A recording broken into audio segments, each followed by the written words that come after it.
Hello. Hello, YouTube. Yeah. So I was making a review of Oz. I was talking about that I was going to be making a review of Oz on Thursday, and I said I was going to do that on Friday, and I didn't get to it. I am very, very sorry about that. But there was a lot going on, and Saturday when I finally got to see the movie, we got home like at 11, and I had to go to bed because my mom and dad are super strict, and my computer's in the shared family room. So what are you gonna do? But on Sunday I didn't get to it because church and busy. Ugh.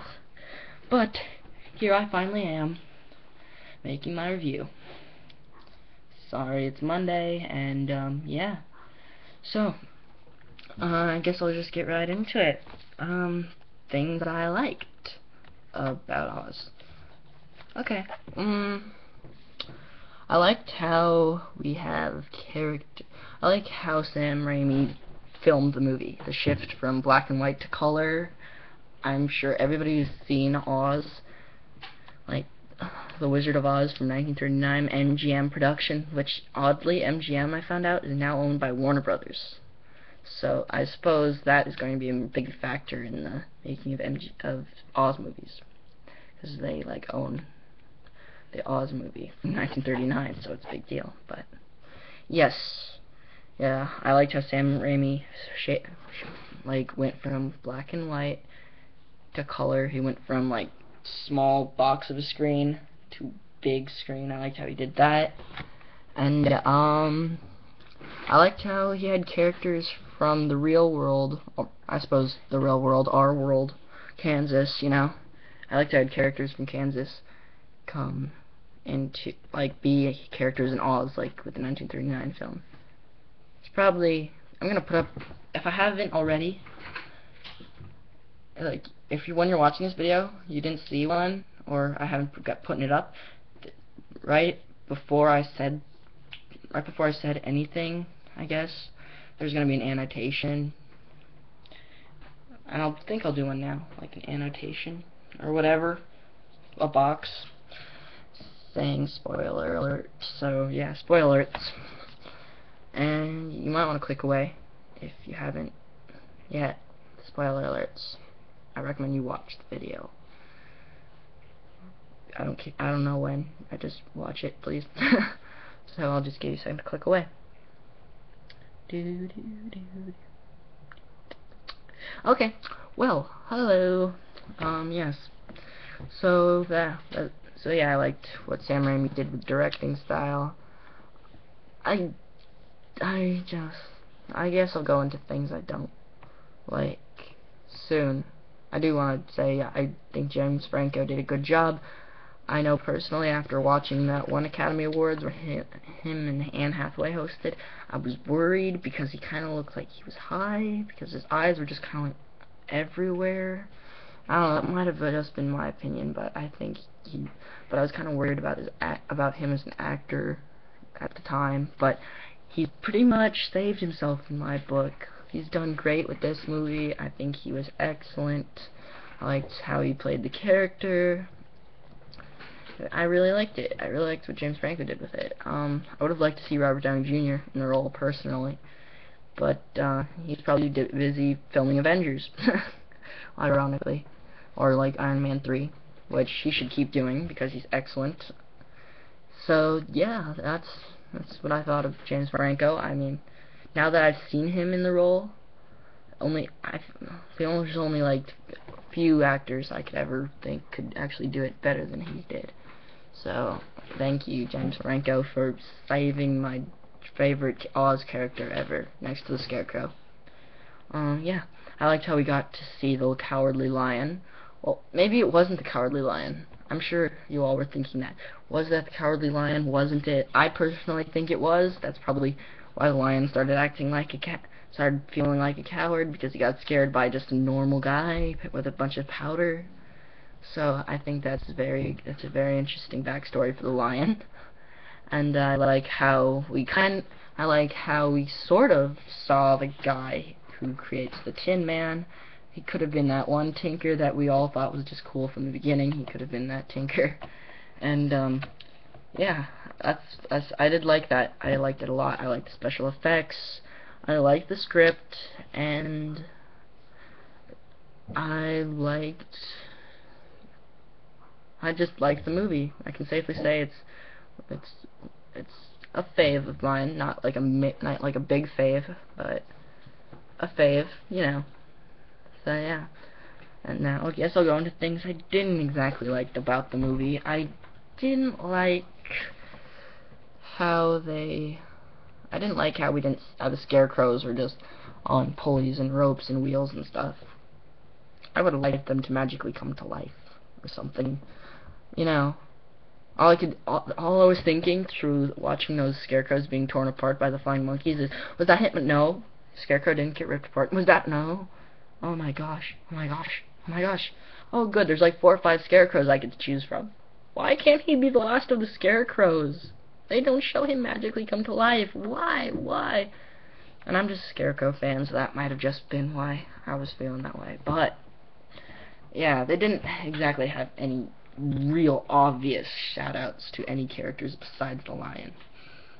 Except Dorothy. Glenda was kind of Dorothy's aunt in Kansas, I suppose.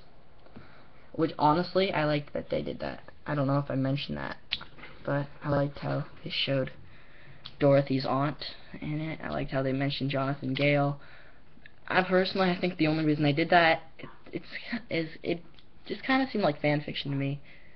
But kind of seemed like fan fiction how they mentioned Jonathan Gale and stuff like that, because honestly, if the name Gale meant so much to him when if they told him her last name, you'd think he would have acted a little differently around her in the 1939 movie, which they were basically prequeling. But it's possible that Disney has their own set of plans coming up with that, so that's going to be interesting. So I'm looking forward to that. If Disney makes a sequel, which I hear is currently being written, I would definitely see it. And yeah. So I'm gonna check how long this is going, because I can't run this any more than 15 minutes. Oh good, I'm still under 15 minutes. Like it's 7. How could you spend 7 minutes watching me talk? It must be completely boring. I'm very sorry. Yeah, that's my basic review of Oz. I don't know if there's anything else I want to talk about. Don't want to give away too much.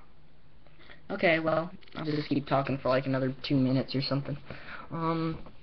I didn't exactly like the Oz Wicked Witch scenario. I didn't like that because Oz openly asks Dorothy to kill the witch. In the book, the movie, in the movie he asks for the broom, but in the book he asks for Dorothy to kill the witch. So I don't know. It seems to me Oz wouldn't do that if he really had that kind of relationship with the witch before she turned to evil. I think he would have been a bit more compassionate and forgiving. But hey, what are you gonna do, right? Studios. So yeah, I didn't like. I mean, I suppose they had to, but I didn't like how Oz kind of got the girl at the end of the movie with the good witch Glenda, because you never see that relationship or spark with them, as far as I know. As far as I know in the books, I haven't read all the books yet. I'm only like on the second one, to be completely honest. I'm like I'm like halfway through book 2, and I really am trying to go much faster, but I'm like dyslexic, so I can read maybe a page every 30 seconds. I can't read very fast. I don't know. I've never tried timing myself, but I know it took me half a day to finish a fourth of the book. And granted, didn't dedicate the whole day to reading it, but still, it's kind of children's writing, so I think I should have been able to read faster, and I haven't. I haven't read all of the books. I plan on reading all the books. I will read all of the books, and I'm hoping that reading all the books will make it that my videos or blog comments or whatever will, in some way, like influence the writers of the movie, That's what I hope. I think that's what every YouTuber and movie review blogger hopes. So, yeah, I am hoping that, for those of you who have read all the books, please feel free to tell me, because it's going to take me forever to finish. And, yeah, more, like, comment, subscribe, all that stuff. Please, you don't have to, don't feel like you have to, or anything. I completely understand if you wouldn't. I'm not exactly the best reviewer or editor out there on the internet, so just thank you for your time. I'll try to put a video up every week or something. I'm trying to get more deeper involved in this whole YouTube thing. Thinking about putting up a channel for my own personal comedy stuff, and if I do make that channel, you're gonna look. I'll ask you to subscribe, I guess. And yeah, I've probably been talking a bit too long. Yes, I have. I mean, I'm not over 15 minutes, but I've been talking longer than I said I would. So yeah, I'll put a video and a link to the description if I make that. And yeah, I'll try editing this video, I think. So yes, thank you very much. And have a pleasant day. Okay, well, have a pleasant day.